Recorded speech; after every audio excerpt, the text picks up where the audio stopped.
আসসালামু আলাইকুম। ভারত কখনো আমাদের বন্ধুরাষ্ট্র হতে পারে না, বন্ধু হতে পারে না। ঘুমন্ত মানুষের উপর যখন ঘুমিয়ে গিয়েছে, ঘুমন্ত মানুষের উপর এইভাবে গেট খুলে দেওয়া কোনোভাবে উচিত নয়, আমার মনে হয় না।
পূর্ব কোনো সতর্কতা নাই, কিছু নাই, হঠাৎ করে আপনি গেট খুলে দিচ্ছেন। হাইড্রিক ইলেকট্রিক যে গেটটি রয়েছে, সে গুমতি গেটটি কথাই বলছি। মানুষ জানো না, মানুষের ফসল জমি দেখুন, হঠাৎের মধ্যে নিমিষে সব কিছু শেষ। মানুষ বুঝে ওঠার আগে, তাহলে তারা কেমন বন্ধু? তারা বন্ধু নয়, বন্ধু রাষ্ট্র হতে পারে না। বর্তমানে বাংলাদেশে বন্যা ভয়াবহ অবস্থা,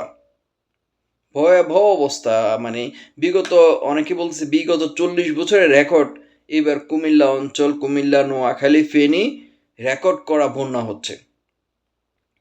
ইতিমধ্যে কিন্তু কয়েকটা হৃদয় বেদনাক দৃশ্য দেখে আমি অবাক হয়ে গিয়েছি। ভারতে যখন পানি অতিরিক্ত হয়ে গিয়েছে, তারা কোনো দিকে দিতে পারে না, বাংলাদেশের দিকে দিল ছেড়ে, সবগুলো গেট খুলে দিল।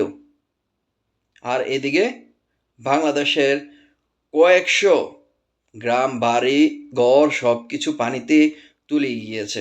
মানুষ তো শেষ, সর্বহারা হয়ে গিয়েছে। সবার উদ্দেশ্যে একটি কথা বলবো, যারা যেখানে আছেন অন্তত নিরাপদে থাকবেন, ভালো থাকবেন। যাদের বাড়ি ঘর বন্যায় ভেঙে গিয়েছে, তারা আশ্রয় কেন্দ্রে, স্কুল কলেজ, সেখানে গিয়ে আশ্রয় নেওয়ার অনুরোধ জানাচ্ছি। আর ভারতের কথা কি বলবো, তারা তো আমাদের বন্ধু রাষ্ট্র, সবসময় তারা আমাদের অনেক উপকার করে। এখন যে উপকার, এটা আপনারাও মনে রাখবেন। এর চেয়ে বড় উপকার আমার মনে হয় না আর কিছু আছে। তারা পানি অন্যদিকে না ঢেলে আমাদের দিকে দিয়ে দিল ঢেলে। বাবা, কি আদর, জামাই আদর যাকে বলা হয়। হৃদয় বেদনাক কথা বলছিলাম, যে কয়েকটা হৃদয় বেদনাক কথা বললাম, যে দেখলাম পরশুরামে একজন মানুষ এই দুনিয়া থেকে চলে গেছে, খাটের মধ্যে সেই পানি অথই কোথায় দিবে তাকে, শেষ ঠিকানা কোথায় হবে? বেদনাক ঘটনা।